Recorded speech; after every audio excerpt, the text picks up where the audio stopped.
keep kicking at the curb with my worn out shoes.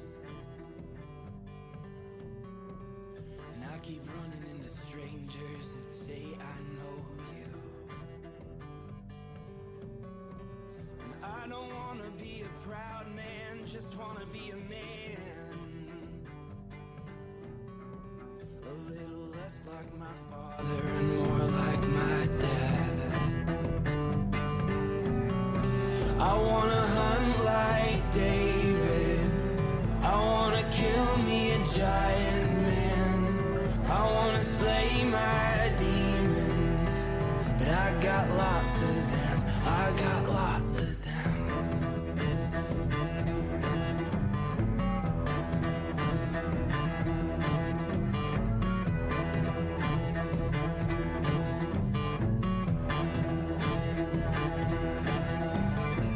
I try to keep my conscience clean. I try to keep myself out of your bad dreams. I try to wash my hands for you every night. Oh, lest you find my strangling fingers wrapped around tight. I wanna hunt like David. I wanna kill me a giant man. I wanna slay my demons. But I got lots of them. I got lots of them.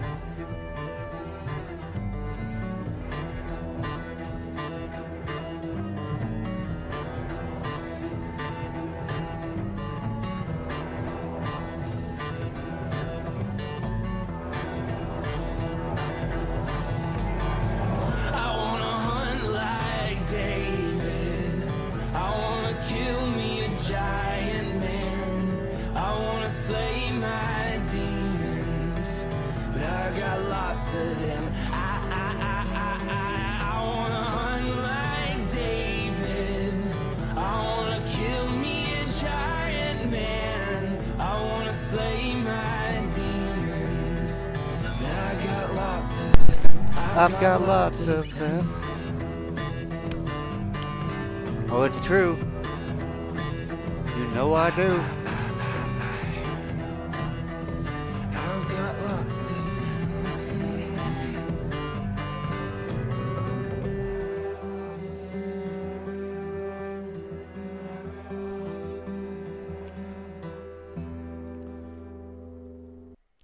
Yeah, that was a different kind of vibe, I think.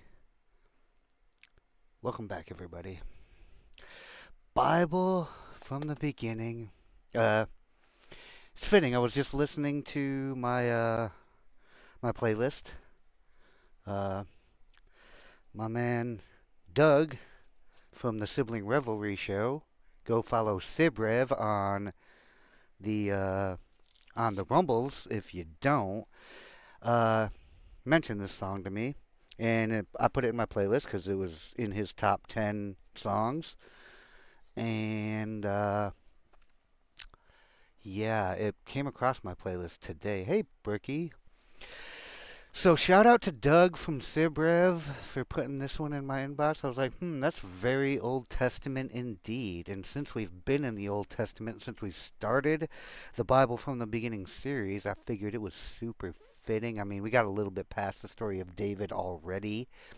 For those of you who don't know, we are starting the book of Ezra tonight, and we are finishing the book of Ezra tonight. One shot, 10 chapters. Let's go. I am super excited because I've never, ever been this deep in the Bible before. Like, every time I've tried to read this cover to cover, I've stalled out way before this, and we are just motoring right along with this thing. Yeah, it's a hype kind of vibe, and I am really into it. I haven't done any of these intros up to this point, but I read this one and I figured this would not be a bad one to read. Ezra recounts God's marvelous work in bringing many Israelites back to Jerusalem after 70 years of exile in Babylon. The restored community struggled to resist pagan influences, to rebuild the temple, and to deal with sin in the lives of those who chose to follow the world's values rather than God's. In Ezra, we see how God provides for and protects those who trust in Him and faithfully obey His word. That is literally the theme of everything we have read up until this point, and everything we have to read until we go. But it's a good theme to have. Glory be to God.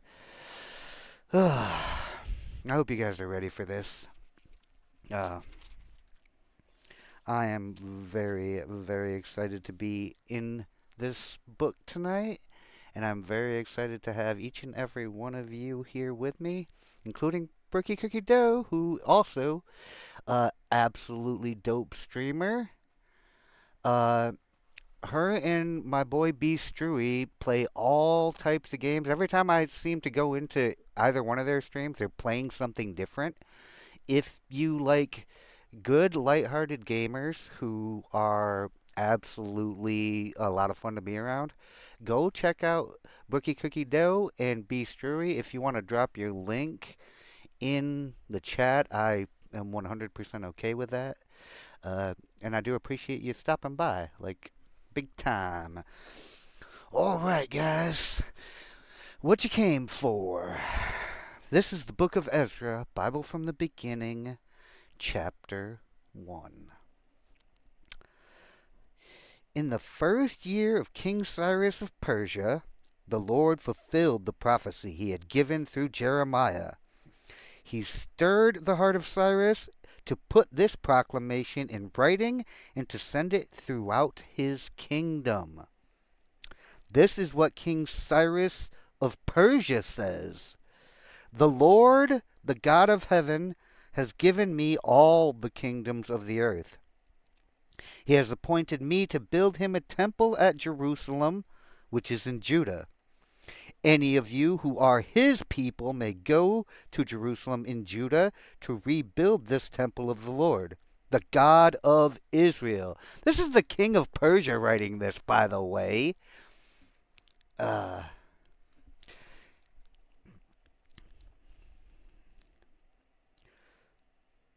Who lives in Jerusalem. And may your God be with you.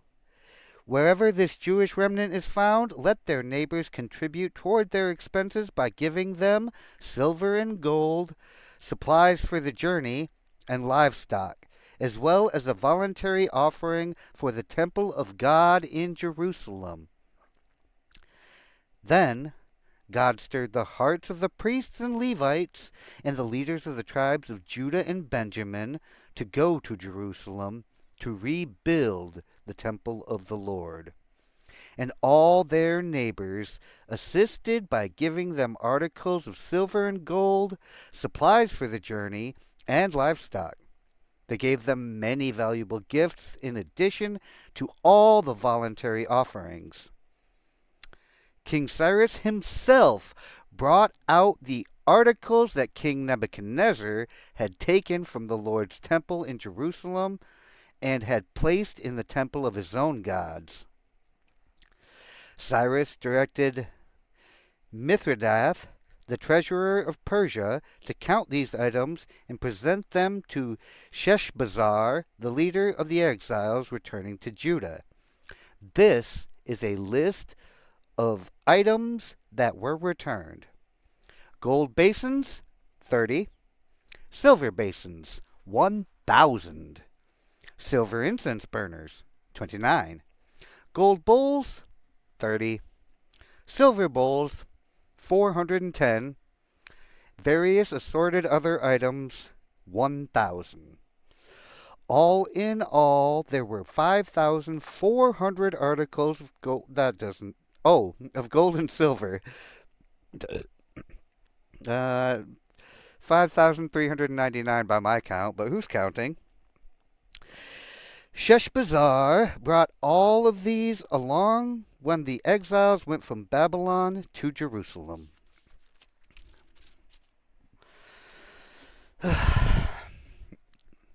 Chapter 2. Wow, if this goes at this speed, we're going to be done with this in like half an hour. Here is a list of the Jewish exiles of the provinces who returned from their captivity. King Nebuchadnezzar had deported them to Babylon, but now they returned to Jerusalem and the other towns in Judah where they originally lived. Their leaders were Zerubbabel, Jeshua, Nehemiah, Seraiah, Reelaiah, Mordecai, Bilshan, Mispar, Bigvai, Rehum, and Banah. This is the number of men of Israel who returned from exile. The family of Perosh, 2,172. The family of Shephatiah, 372. The family of Arah, 775. The family of Pahath Moab, descendants of Jeshua and Joab, 2,812. The family of Elam, 1,254. The family of Zatu, 945. The family of Zakai, 760. The family of Bani, 642. The family of Bebai, 623. The family of Azgad, 1,222. The family of Adonikam, 666. The family of Bigvai, 2,056. The family of Adin, 454. The family of Atur, descendants of Hezekiah, 98. Ooh, Hezekiah's line got kind of wiped a little bit. The family of Bezai, 323. The family of Jorah, 112. The family of Hashum, 223. The family of Gibar, 95. The people of Bethlehem, 123. The people of Netophah, 56. The people of Anathoth, 128. The people of Ben Azimeth, 42. Oh, Ben Asmaveth, my bad. It's still 42, though. The people of Kiriath Jearim, Kephirah, and Beeroth, 743. The people of Ramah and Geba, 621. The people of Michmash, 122. The people of Bethel and Ai, 223. The citizens of Nebo, 52. The citizens of Magbish, 156. The citizens of West Elam, 1,254. The citizens of Harim, 320. The citizens of Lod, Hadid, and Ono, 725. The citizens of Jericho, 345. The citizens of Senah, 3,630. These are the priests who returned from exile. The family of Jedaiah, through the line of Jeshua, 973. The family of Immer, 1,052. The family of Pashur, 1,247. The family of Harim, 1,017. These are the Levites who returned from exile. The families of Jeshua and Kadmiel, descendants of Hodaviah, 74. The singers of the family of Asaph, 128. The gatekeepers of the families of Shalom, Ater, Telmon, Akub, Hatita, and Shobai, 139.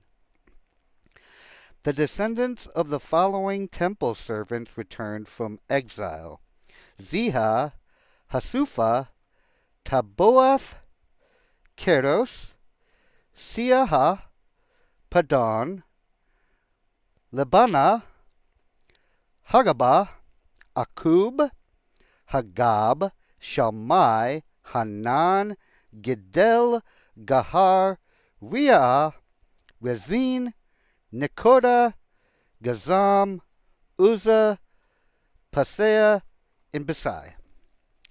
There's probably more, but let's keep going.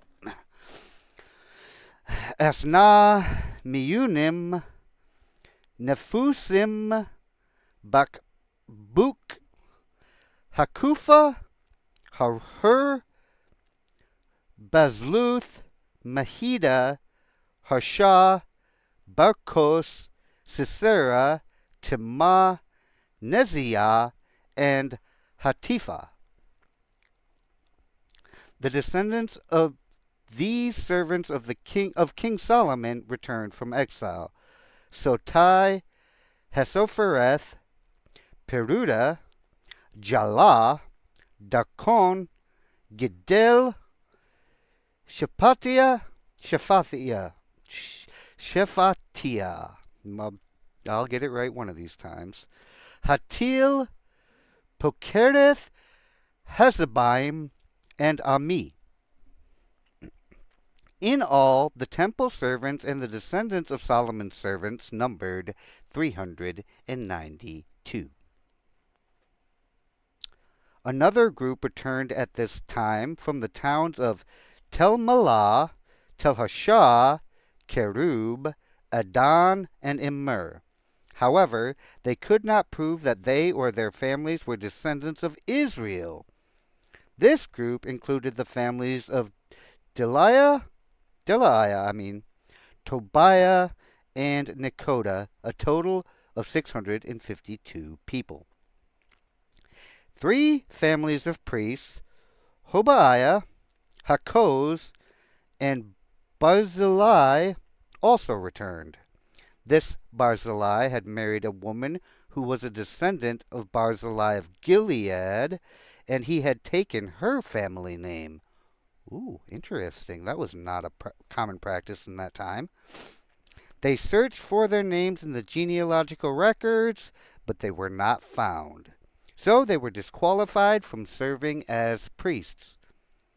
The governor told them not to eat the priest's share of food from the sacrifices until a priest could consult the Lord about the matter by using the Urim and the Thummim, the sacred lots.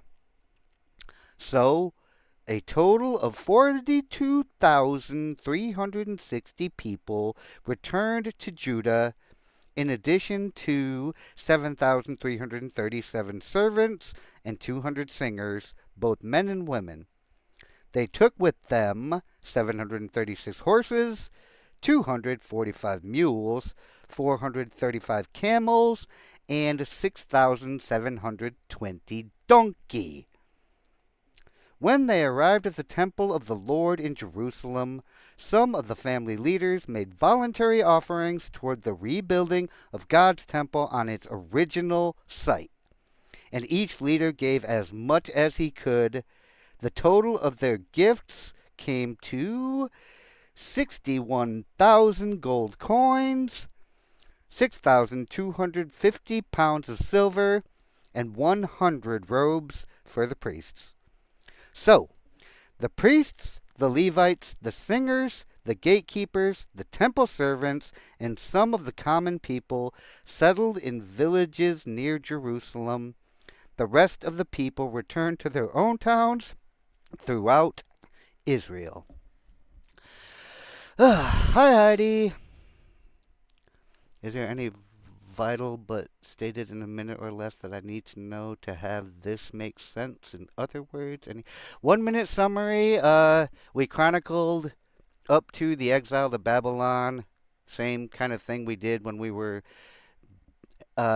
doing 2 Kings. We are now coming back from Babylon. King Cyrus of Persia decreed that the Lord, the God of Israel, is the one true God, and that his people must be restored. You are now mostly caught up. We are now uh, going over who all went back and what they brought with them. Okay.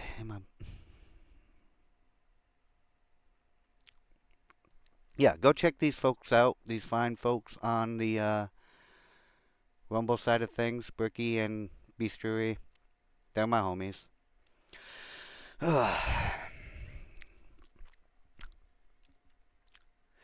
Yeah, I saw that I had comments on my YouTube side from you, Heidi, and I was running very late, so I didn't get a chance to read them just yet. I promise you when I'm done, I'm going to make time for that. Chapter 3. In early autumn, when the Israelites had settled into their towns, all the people assembled in Jerusalem with a unified purpose. Then Jeshua, son of Jehozadak, joined his fellow priests and Zerubbabel, son of Shealtiel, with his family in rebuilding the altar of the God of Israel. They wanted to sacrifice burnt offerings on it, as instructed in the law of Moses, the man of God. Even though the people were afraid of the local residents, they rebuilt the altar at its old site. Then they began to sacrifice burnt offerings on the altar to the Lord each morning and evening. They celebrated the Festival of Shelters as prescribed in the law, sacrificing the number of burnt offerings specified for each day of the festival. They also offered the regular burnt offerings and the offerings required for the new moon celebrations and the annual festivals as prescribed by the Lord. The people also gave voluntary offerings to the Lord. 15 days before the Festival of Shelters began, the priests had begun to sacrifice burnt offerings to the Lord.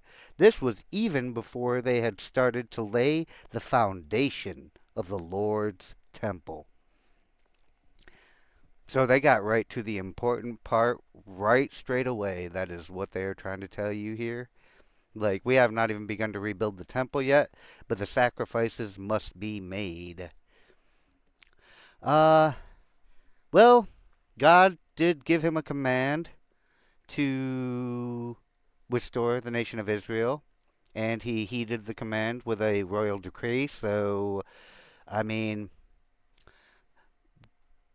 God would probably count him as a righteous man, probably not a man free from sin. So far, no problem with him. I mean, Nebuchadnezzar was a bad dude, but Israel did that to themselves. Like, they got the exile through Nebuchadnezzar themselves. Hezekiah was the only thing that delayed that, because God was quite pissed with his people, as well he should be. His people were not listening. You're not listening. And when you don't listen, well, you get the bad end of the stick.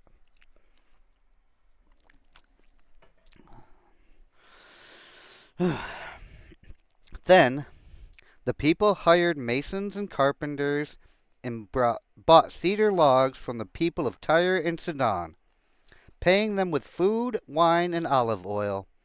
The logs were brought down from the Lebanon mountains and floated along the coast of the Mediterranean Sea to Joppa, for King Cyrus had given permission for this. This is all happening under the rule of King Cyrus of Persia, a man of God. So I would say, even though he is not a king of Israel or Judah, God still messes with him, you know what I mean? Like God gives him pat on the head. I don't speak for God, but he does seem like he's doing the thing God wanted him to do. which is all God really ever wanted of his people, was obey my laws, commands, decrees, and regulations. Be good to each other. The construction of the temple of God began in mid-spring during the second year after they arrived in Jerusalem. The workforce was made up of everyone who had returned from exile, including Zerubbabel, son of Shealtiel, Jeshua, son of Jehozadak, and his fellow priests, and all the Levites. The Levites, who were 20 years old or older, were put in charge of rebuilding the Lord's temple. The workers at the temple of God were supervised by Jeshua with his sons and relatives.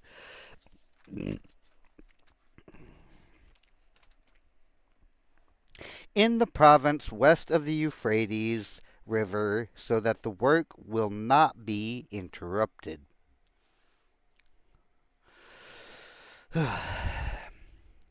Give the priests in Jerusalem whatever is needed in the way of young bulls, rams, and male lambs for the burnt offerings presented to the God of heaven.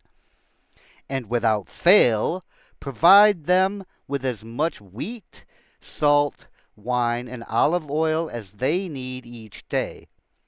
Then they will be able to offer acceptable sacrifices to the God of heaven and pray for the welfare of the king and his sons. Those who violate this decree in any way will have a beam pulled from their house. Then they will be lifted up and impaled on it. Ooh. Ooh. And their house will be reduced to a pile of rubble. That's not going to matter much to you at that point. May the God who has chosen the city of Jerusalem as the place to honor his name destroy any king or nation that violates this command and destroys this temple. I, Darius, have issued this decree. Let it be obeyed with all diligence. Holy cats. Oh man, I skipped a whole page. Or two. Oops. Oh man, this is not good. How did that happen? Okay, well, where were we actually? We were, oh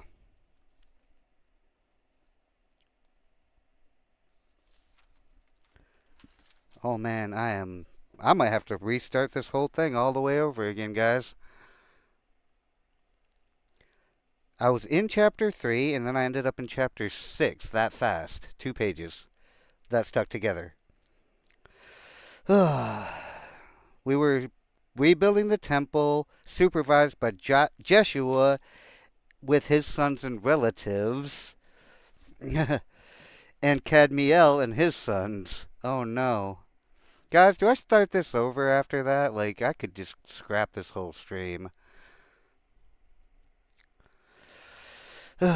All descendants of Hodaviah. They were helping in this task by the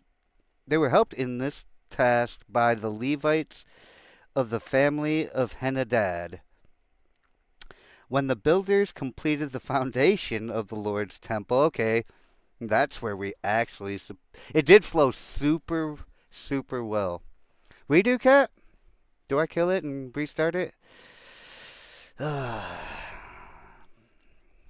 It flowed so well, I just ran with it for a whole page.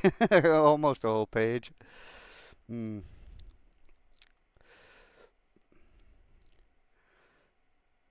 priests put on their robes and took their places to blow their trumpets, and the Levites, descendants of Asaph, clashed their cymbals to praise the Lord, just as King David had prescribed. With praise and thanks they sang this song to the Lord. He is so good. His faithful love for Israel endures forever. Very short song, but very spot on. Then all the people gave a great shout, praising the Lord because the foundation of the Lord's temple had been laid. But many of the older priests, Levites, and other leaders who had seen the first temple wept aloud when they saw the new temple's foundation. The others, however, were shouting for joy. The joyful shouting and weeping mingled together in a loud noise that could be heard far in the distance. Okay, everybody says keep moving forward, so we're going to keep pushing forward. If you get to this point and you're confused, I am so sorry about that.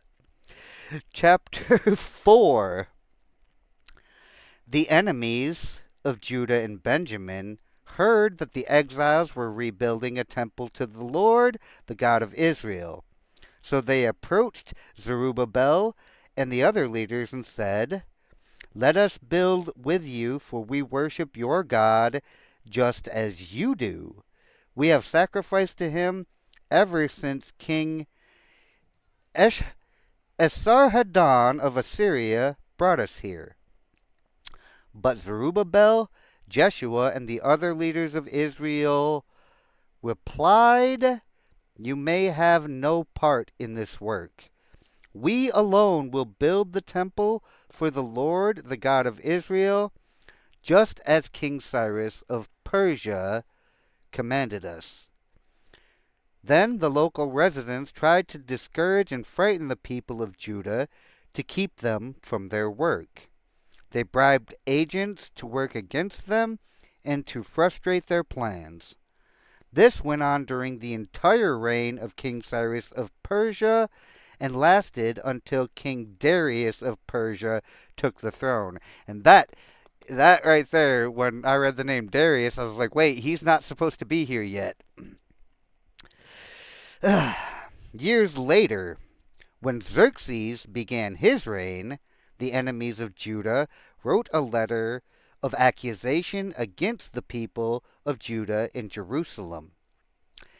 Even later, during the reign of King Artaxerxes of Persia, the enemies of Judah, led by Bishlam, Mithridath, and Tabeel, sent a letter to Artaxerxes in the Aramaic language, and it was translated for the king. Rehum, the governor, and Shimshai, the court secretary, wrote the letter, telling King Artaxerxes about the situation in Jerusalem. They greeted the king for all their colleagues, the judges and local leaders, the people of Tarpel, the Persians, the Babylonians, and the people of Erech and Susa, that is, Elam. They also sent greetings from the rest of the people whom the great and noble, oh well, here we go, Ashurbanipal had deported and relocated in Samaria and throughout the neighboring lands of the province west of the Euphrates River. This is a copy of their letter. To King Artaxerxes from your loyal subjects in the province west of the Euphrates.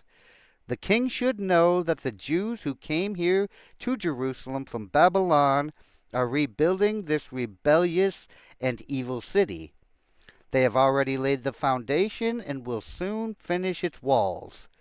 And the king should know that if this city is rebuilt and its walls are completed, it will be much to your disadvantage, for the Jews will then refuse to pay their tribute, customs, and tolls to you.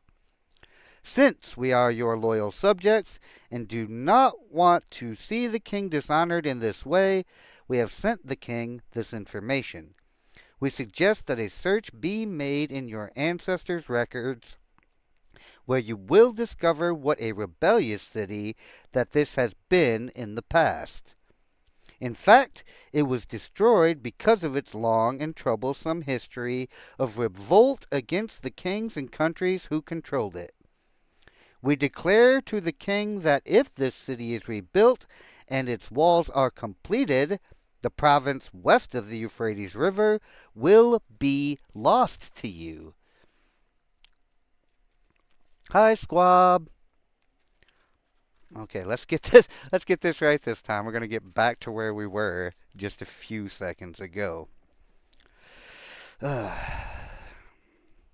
Then King Artaxerxes sent this reply: to Rehum the governor, Shimshai the court secretary, and their colleagues living in Samaria and throughout the province west of the Euphrates River. Greetings. The letter you sent me has been translated and read to me. I ordered a search of the records and have found that Jerusalem has indeed been a hotbed of insurrection against many kings. In fact, rebellion and revolt are normal there. Powerful kings have ruled over Jerusalem and the entire province west of the Euphrates River, receiving tribute, custom, and tolls. Therefore, issue orders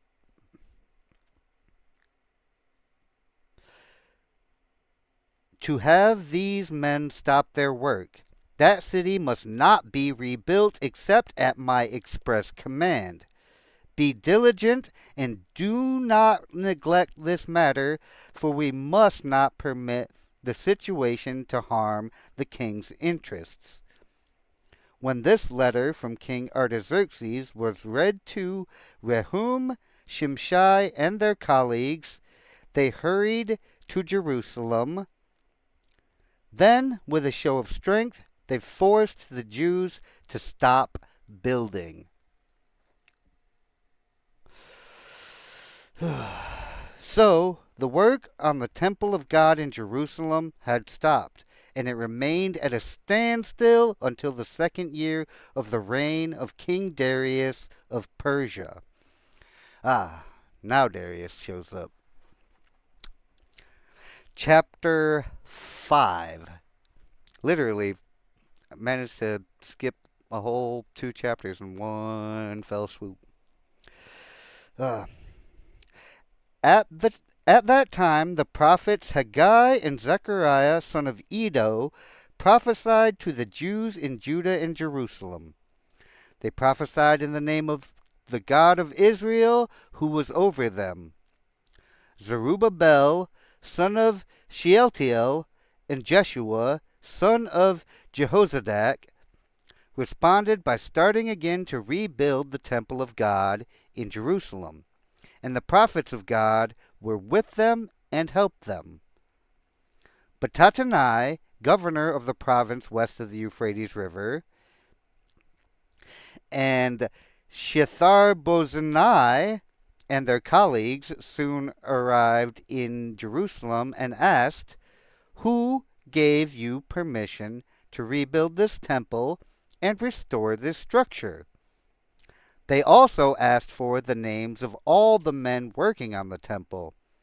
But because their God was watching over them, the leaders of the Jews were not prevented from building until a report was sent to Darius and he returned his decision.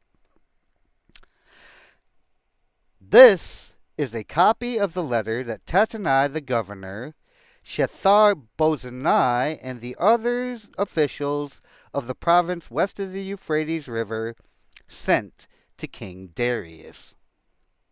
To King Darius, greetings.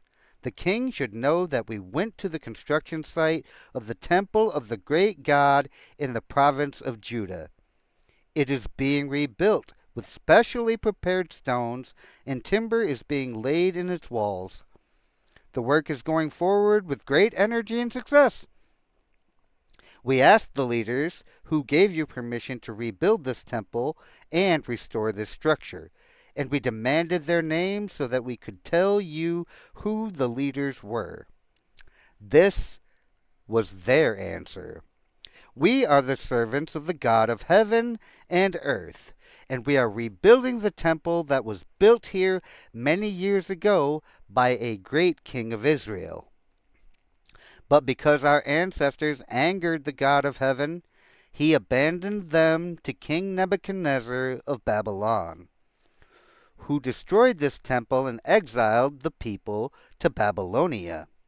However, King Cyrus of Babylon, also Persia, during the first year of his reign, issued a decree that the temple of God should be rebuilt. King Cyrus returned the gold and silver cups that Nebuchadnezzar had taken from the temple of God in Jerusalem and had placed in the temple of Babylon. These cups were taken from that temple and presented to a man named Sheshbazzar, whom King Cyrus appointed as governor of Judah. The king instructed him to return the cups to their place in Jerusalem and to rebuild the temple of God there on its original site. So this Sheshbazzar came and laid the foundation of the temple of God in Jerusalem. The people have been working on it ever since, though it is not yet completed. Therefore, if it pleases the king, we request that a search be made in the royal archives of Babylon to discover whether King Cyrus ever issued a decree to rebuild God's temple in Jerusalem, and then let the king send us his decision on this matter.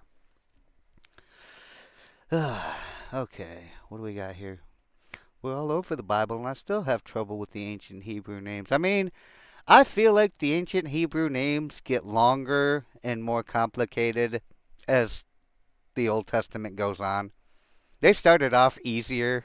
Abraham, Noah, Jacob, and now look at this. Sheshbazzar stuff here. But I do love it. It is definitely a worthwhile endeavor to attempt it. Chapter 6. So, King Darius issued orders that a search be made in the Babylonian archives, which were stored in the treasury,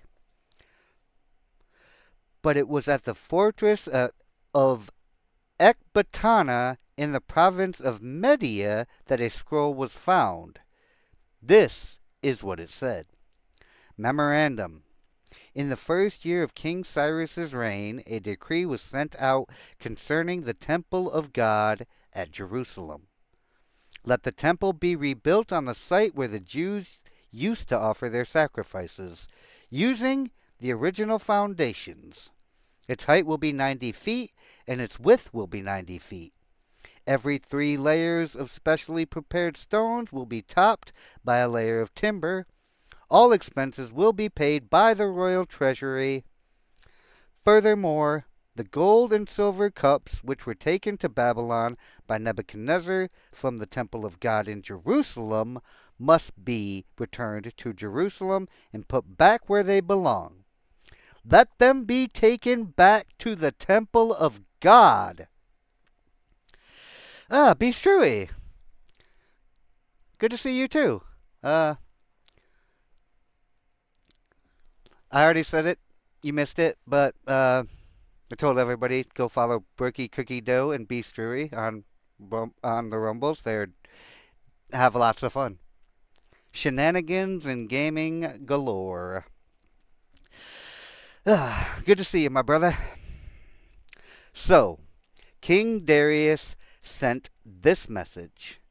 Now, therefore, Tatanai, governor of the province west of the Euphrates River, and Shethar Bozanai, and your colleagues and other officials west of the Euphrates River, stay away from there. Do not disturb the construction of the temple of God. Let it be rebuilt on its original site, and do not hinder the governor of Judah and the elders of the Jews in their work.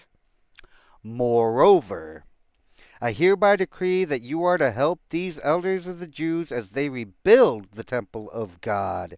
You must pay the full construction costs without delay from my taxes collected in the province west of the Euphrates River, so that the work will not be interrupted.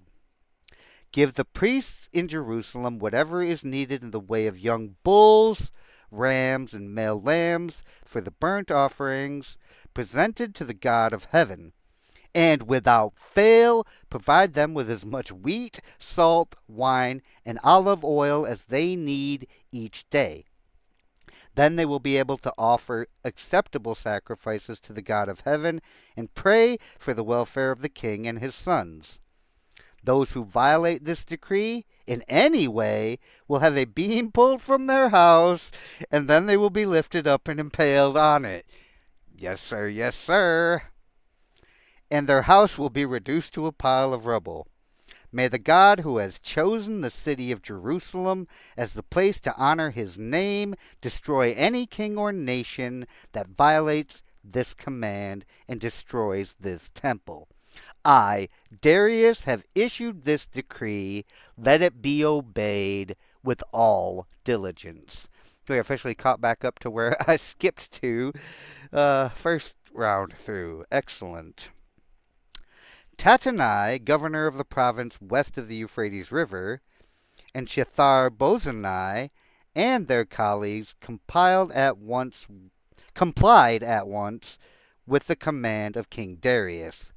So the Jewish elders continued their work, and they were greatly encouraged by the preaching of the prophets Haggai and Zechariah son of Iddo.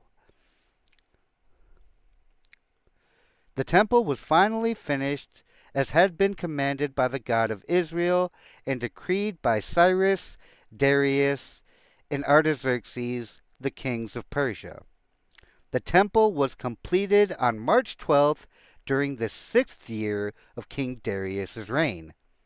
The temple of God was then dedicated with great joy by the people of Israel. The priests, the Levites, and the rest of the people who had returned from exile. During the dedication ceremony for the temple of God, 100 young bulls, 200 rams, and 400 male lambs were sacrificed. And 12 male goats were presented as a sin offering for the 12 tribes of Israel. Then the priests and Levites were divided into their various divisions to serve at the temple of God in Jerusalem as prescribed in the book of Moses. On April 21st, the returned exiles celebrated Passover. The priests and Levites had purified themselves and were ceremonially clean. So they slaughtered the Passover lamb for all the returned exiles, for their fellow priests, and for themselves. The Passover meal was eaten by the people of Israel who had returned from exile, and by the others in the land who had turned from their corrupt practices to worship the Lord, the God of Israel. Then they celebrated the festival of unleavened bread for 7 days. There was great joy throughout the land because the Lord had caused the king of Assyria to be favorable to them, so that he helped them to rebuild the temple of God, the God of Israel. Well, let it not be said that even players don't make mistakes. But man, this is just rolling. Like, I knew when I got to this book that I was going to really, really enjoy being here. Chapter 7. Many years later, during the reign of King Artaxerxes of Persia, there was a man named Ezra. He was the son of Seraiah, son of Azariah, son of Hilkiah, son of Shallum, son of Zadok, son of Ahitub, son of Amariah, son of Azariah, son of Merioth, son of Zeraiah, son of Uzzi, son of Bukki, son of Abishu, son of Phinehas, son of Eleazar, the son of Aaron, the priest. I was wondering where this whole lineage was going, and now I know. The high priest, I mean. Aaron the high priest, the brother of Moses. This Ezra was a scribe who was well versed in the law of Moses, which the Lord, the God of Israel, had given to the people of Israel. He came up to Jerusalem from Babylon, and the king gave him everything he asked for, because the gracious hand of the Lord his God was on him. Some of the people of Israel, as well as some of the priests, Levites, singers, gatekeepers, and temple servants, traveled up to Jerusalem with him in the 7th year of King Artaxerxes' reign. Ezra arrived in Jerusalem in August of that year. He had arranged to leave Babylon on April 8th, the first day of the new year, and he arrived at Jerusalem on August 4th, for the gracious hand of God was on him. This was because Ezra had determined to study and obey the law of the Lord, and to teach those decrees and regulations to the people of Israel. Make a note, Mr. DarthHideous. Studying is one thing, but he wants your obedience. He doesn't want you to just read this. He wants you to love it and live it. King Artaxerxes had given a copy of the following letter to Ezra, the priest and scribe who studied and taught the commands and decrees of the Lord of Israel. From Artaxerxes, the King of Kings, to Ezra the priest, the teacher of the law of the God of heaven. Greetings. I decree that any of the people of Israel in my kingdom, including the priests and Levites, may volunteer to return to Jerusalem with you. I and my council of 7 hereby instruct you to conduct an inquiry into the situation in Judah and Jerusalem.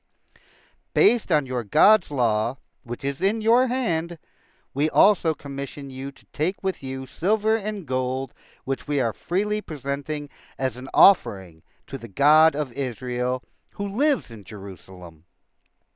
Furthermore, you are to take any silver and gold that you may obtain from the province of Babylon, as well as the voluntary offerings of the people and the priests that are presented for the temple of their God in Jerusalem.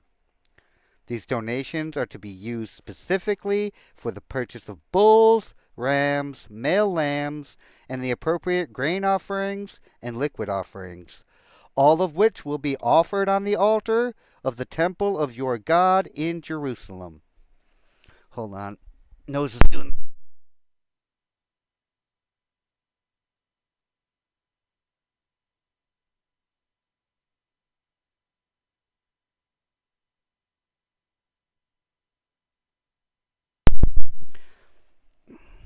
better. Stupid winter time.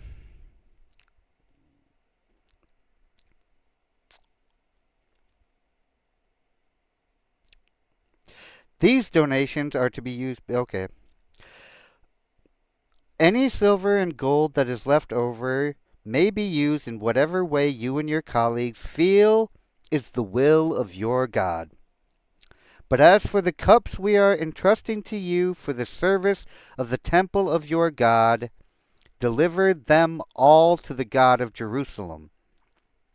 If you need anything else for your God's temple or for any similar needs, you may take it from the royal treasury.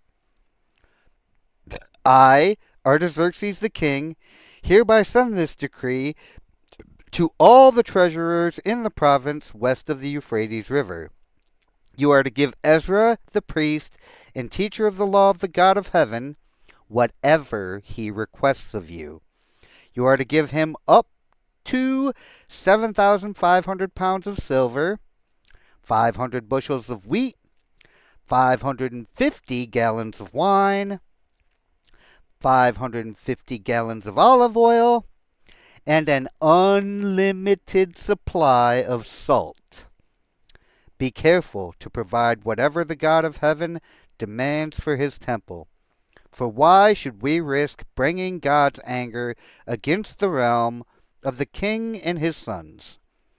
I also decree that no priest, Levite, singer, gatekeeper, temple servant, or other worker in this temple of God will be required to pay tribute, customs, or tolls of any kind.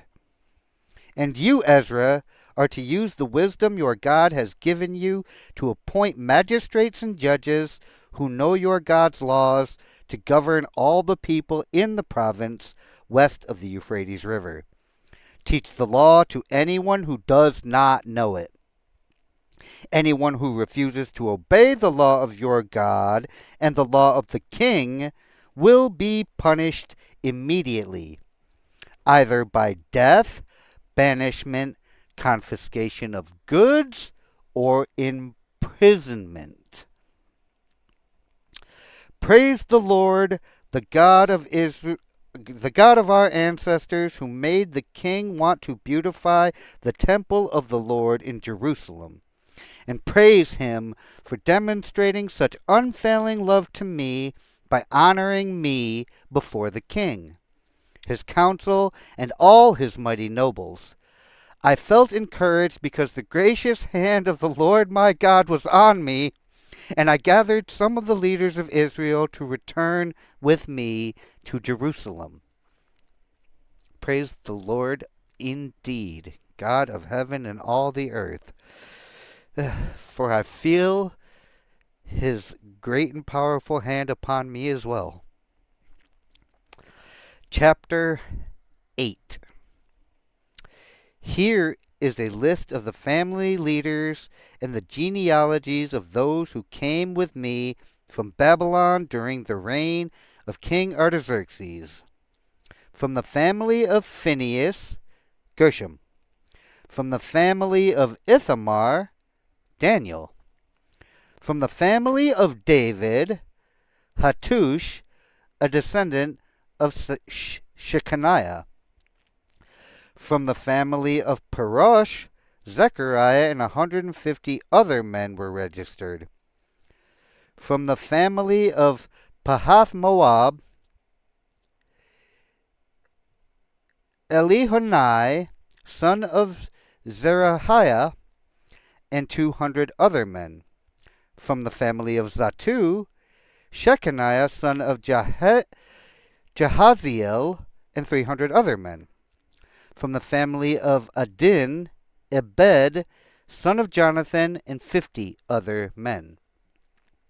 From the family of Elam, Jeshaiah, son of Athaliah, and 70 other men. From the family of Shephatiah, Zebediah, son of Michael, and 80 other men. From the family of Joab, Obadiah, son of Jehiel, and 218 other men. From the family of Bani, Shelemith, son of Josephiah, and 160 other men. From the family of Bebai, Zechariah, son of Bebai, and 28 other men. From the family of Azgad, Johanan, son of Hakatan, and 110 other men. From the family of Adonikam, who came later, Eliphalet, Jeuel, Shemaiah, and 60 other men. From the family of Bigvai, Uthai, Zakur, and 70 other men. I assembled the exiles at the Ahava Canal, and we camped there for 3 days while I went over the lists of the people and the priests who had arrived. I found that not one Levite had volunteered to come along. Womp womp. So I sent for Eliezer, Ariel, Shemaiah, Elnathan, Jarib, Elnathan, Nathan, Zechariah, and Meshullam, who were leaders of the people. I also sent for Joiarib and Elnathan, who were men of discernment. I sent them to Iddo, the leader of the Levites at Casiphah, to ask him and his relatives and the temple servants to send us ministers for the temple of God at Jerusalem.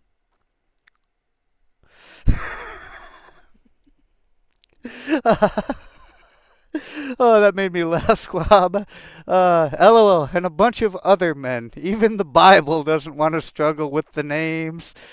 That's no cap, sir. That is absolutely factual. Since the gracious hand of our God was on us, they sent us a man named Sherebiah, along with 18 of his sons and brothers. He was a very astute man and a descendant of Mali, who was a descendant of Levi, son of Israel. They also sent Hashabiah together with Jeshaiah from the descendants of Merari, and 20 of his sons and brothers, and 220 temple servants. The temple servants were assistants to the Levites, a group of temple workers first instituted by King David and his officials. They were all listed by name. Thankfully, not here. And there by the Ahava Canal, I gave orders for all of us to fast and humble ourselves before our God. We prayed that he would give us a safe journey and protect us, our children, and our goods as we traveled. For I was ashamed to ask the king for soldiers and horsemen to accompany us and protect us from enemies along the way. After all, we had told the king, our God's hand of protection is on all who worship him, and that is way more than sufficient for the records. So we fasted and earnestly prayed that our God would take care of us, and he heard our prayer. You get it? You get it? I appointed 12 leaders of the priests, Sherebiah, Hashabiah, and 10 other priests, to be in charge of transporting the silver, the gold bowls, and the other items that the king, his council, his officials, and all the people of Israel had presented for the temple of God. I weighed the treasure as I gave it to them and found the totals to be as follows: 24 tons of silver, 7,500 pounds of silver articles, 7,500 pounds of gold, 20 gold bowls equal in value to 1,000 gold coins, 2 fine articles of polished bronze as precious as gold. And I said to these priests, you and these treasures have been set apart as holy to the Lord. This silver and gold is a voluntary offering to the Lord, the God of our ancestors. Guard these treasures well until you present them to the leading priests, the Levites, and the leaders of Israel, who will weigh them at the storerooms of the Lord's temple in Jerusalem. So the priests and the Levites accepted the task of transporting these treasures of silver and gold to the temple of our God in Jerusalem. We broke camp at the Ahava Canal on April 19th and started off to Jerusalem. And the gracious hand of our God protected us and saved us from enemies and bandits along the way. So we arrived safely in Jerusalem, where we rested for 3 days.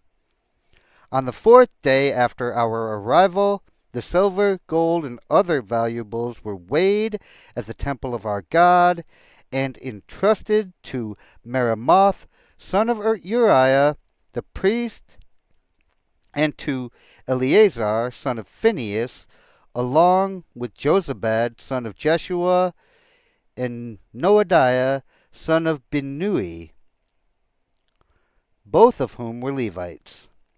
Everything was accounted for by number and weight, and the total weight was officially recorded.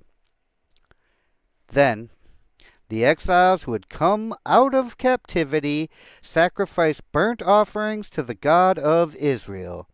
They presented 12 bulls for all the people of Israel, as well as 96 rams and 77 male lambs. They also offered 12 male goats as a sin offering. All this was given as a burnt offering to the Lord. The king's decrees were delivered to his highest officers and the governors of the province west of the Euphrates River, who then cooperated by supporting the people and the temple of God. Whew. Wow, we're only an hour into this, and we are already on chapter 9. When these things had been done, the Jewish leaders came to me and said, "Many of the people of Israel, and even some of the priests and Levites, have not kept themselves separate from the other peoples living in the land. They have taken up the detestable practices of the Canaanites, Hittites, Perizzites, Jebusites, Ammonites, Moabites, Egyptians, and Amorites.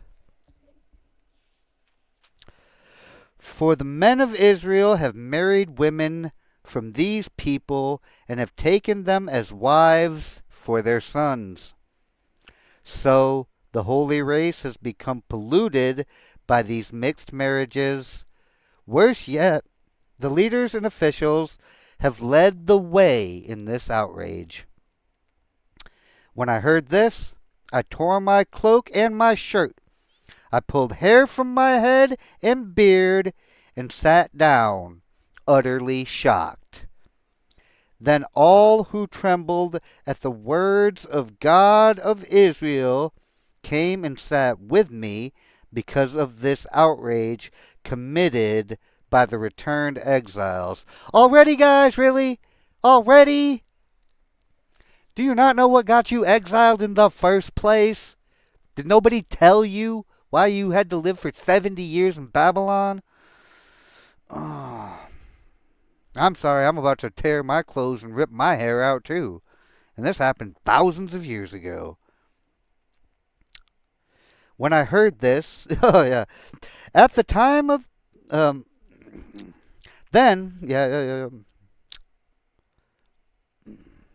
I sat there utterly appalled until the time of the evening sacrifice.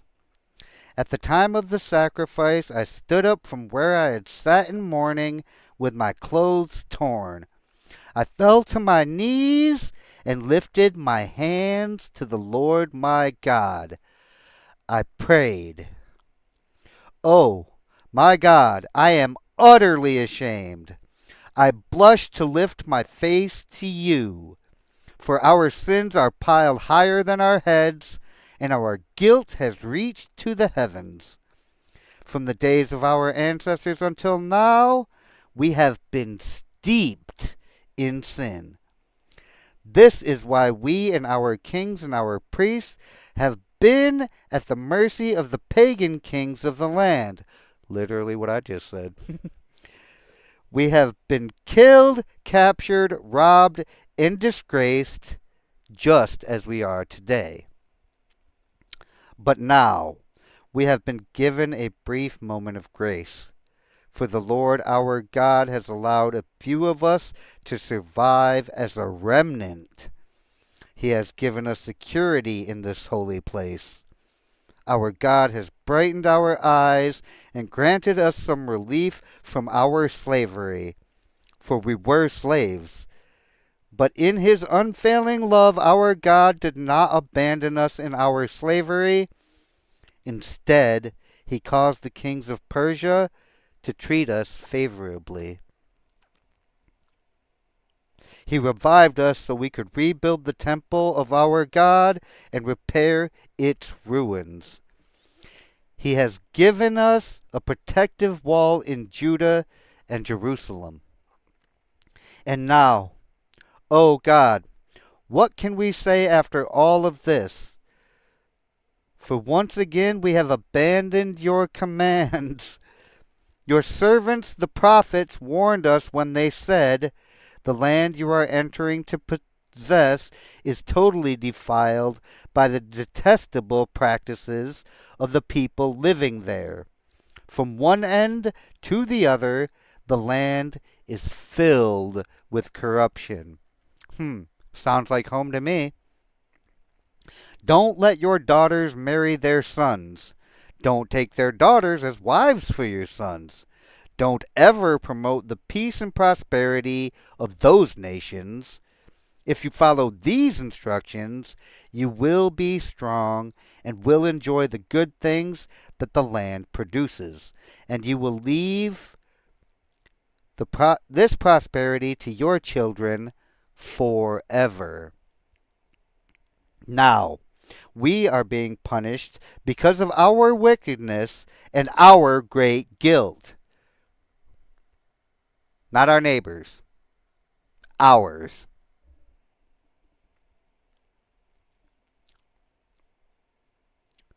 But we have actually been punished far less than we deserve, for you, our God, have allowed some of us to survive as a remnant. Amen. But even so, we are again breaking your commands and intermarrying with people who do these detestable things.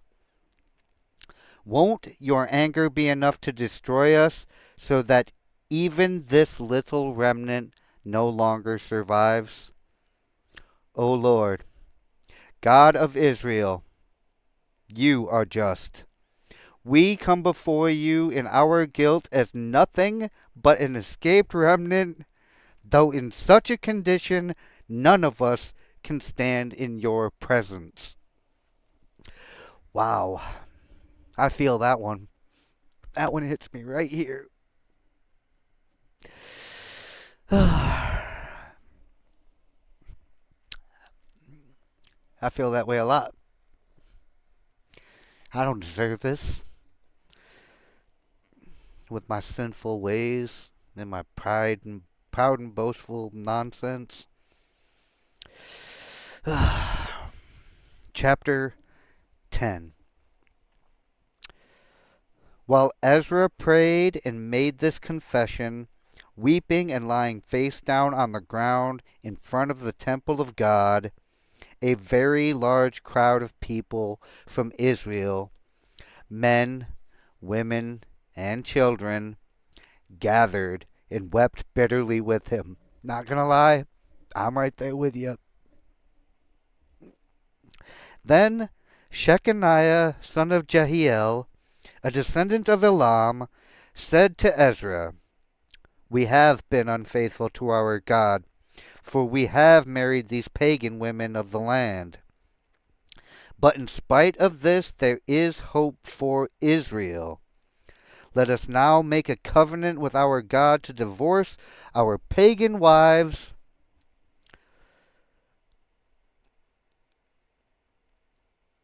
and to send them away with their children. We will follow the advice given by you and by the others who respect the commands of our God. Let it be done according to the law of God. Get up, for it is your duty to tell us how to proceed in setting things straight. We are behind you, so be strong and take action. So Ezra stood up and demanded that the leaders of the priests and the Levites and all the people of Israel swear that they would do as Shechaniah had said. And they all swore a solemn oath. Then Ezra left the front of the temple of God and went to the room of Jehohanan, son of Eliashib. He spent the night there without eating or drinking anything. He was still in mourning because of the unfaithfulness of the returned exiles. Within 3 days, all the people of Judah and Benjamin had gathered in Jerusalem. This took place on December 19th, and all the people were sitting in the square before the temple of God. They were trembling both because of the seriousness of the matter and because it was raining. Then Ezra the priest stood and said to them, "You have committed a terrible sin. By marrying pagan women, you have increased Israel's guilt. So now, confess your sin to the Lord, the God of your ancestors, and do what he demands. Separate yourselves from the people of the land and from these pagan women." Then the whole assembly raised their voices and answered, "Yes, you are right. We must do as you say." Then they added, "This isn't something that can be done in a day or two, for many of us are involved in this extremely sinful affair. And this is the rainy season, so we cannot stay out here much longer. Let our leaders act on behalf of us all. Let everyone who has a pagan wife come at a scheduled time, accompanied by the leaders and judges of his city, so that the fierce anger of our God concerning this affair may be turned away from us. Only Jonathan, son of Asahel, and Jaziah, son of Tikvah, opposed this course of action, and they were supported by Meshullam and Shabbathai the Levite. So this was the plan they followed. Ezra selected leaders to represent their families, designating each of the representatives by name. On December 29th, the leaders sat down to investigate the matter. By March 27th, the first day of the new year, they had finished dealing with all the men who had married pagan wives. These are the priests who had married pagan wives.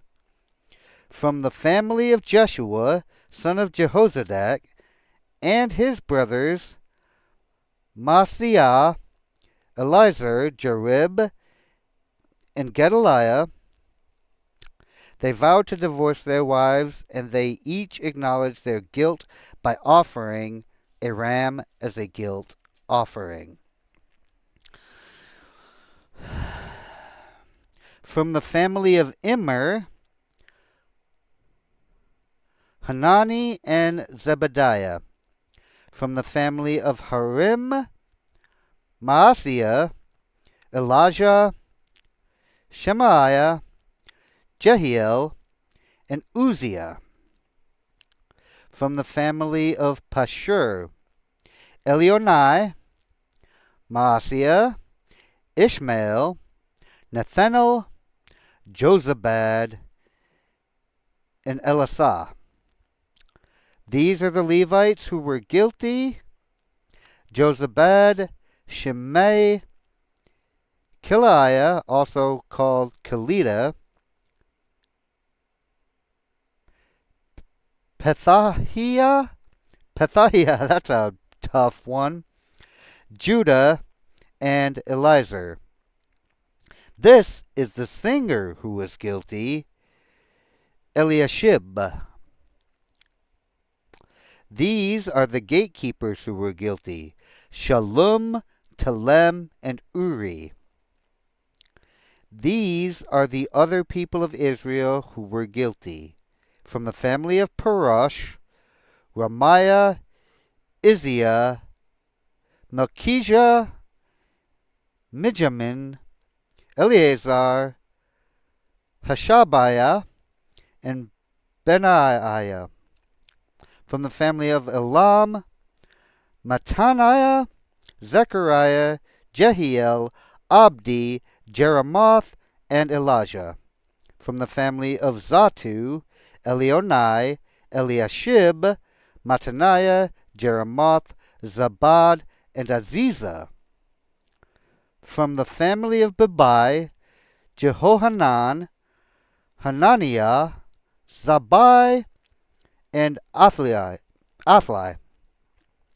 From the family of Bani, Meshullam, Maluk, Adiah, Jashub, Shiel, and Jeremoth.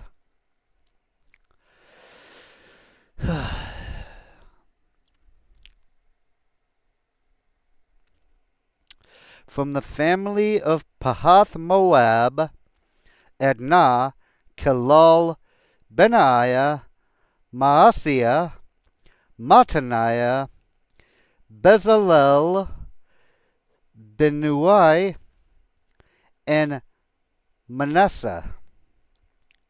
From the family of Harim, Eliezer, Ishijah, Melchijah, Shemaiah, Shimeon, Benjamin, Maluk, and Shemariah.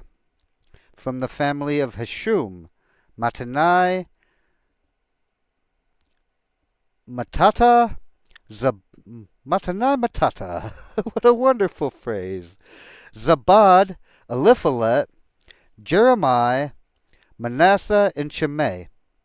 From the family of Bani, Maadai, Amram, Uel,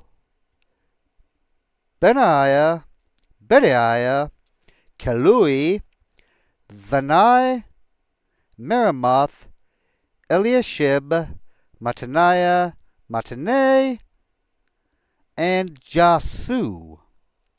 From the family of Binuai, Shimei, Shelemiah, Nathan, Ariah, Maknadebai,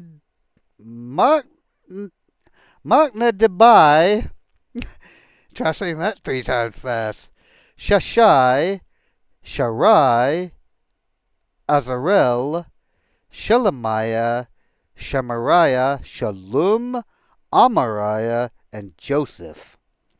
From the family of Nebo, Jael, Mattithiah, Zabad, Zabina, Jadai, Joel, and Benaiah.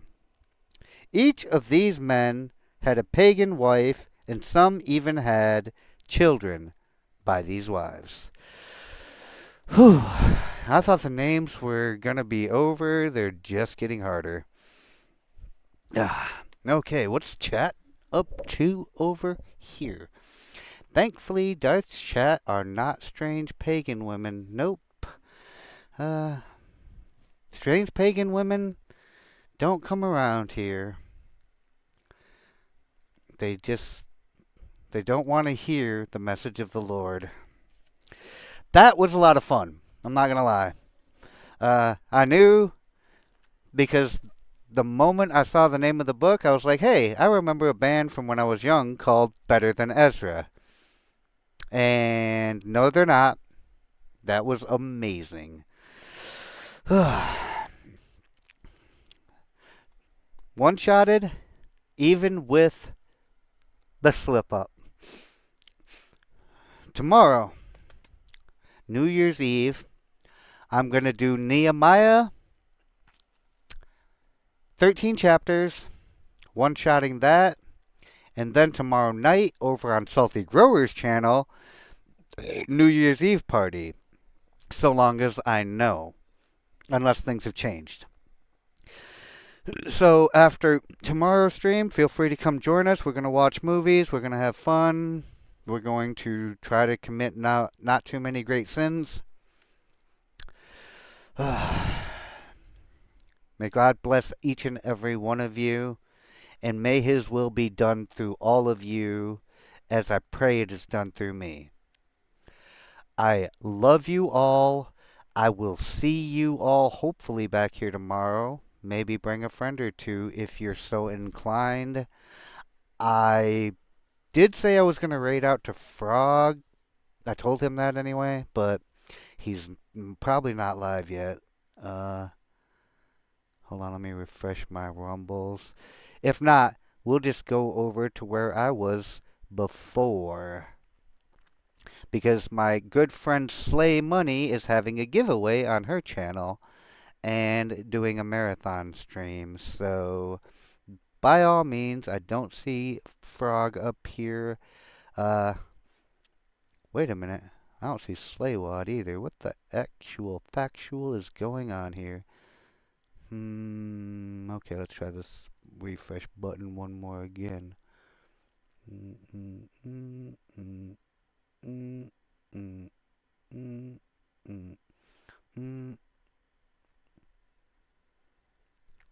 What the? What the hell? Oh, well, I guess that's over too. So, who do we go raid out to then? Indubitably. I'll figure it out in a second. Until I do, I bid you adieu. Love you all. Yeah, no Slay or Fargo. Cat, I got that as well. I think GBP is probably going to catch this one. Let me mute this because he comes in loud.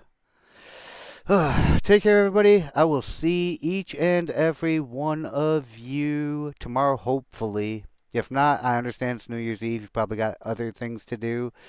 But hopefully you'll catch tomorrow's on the replay if you aren't able to make it. Until then, may God watch over you. DarthHideous out.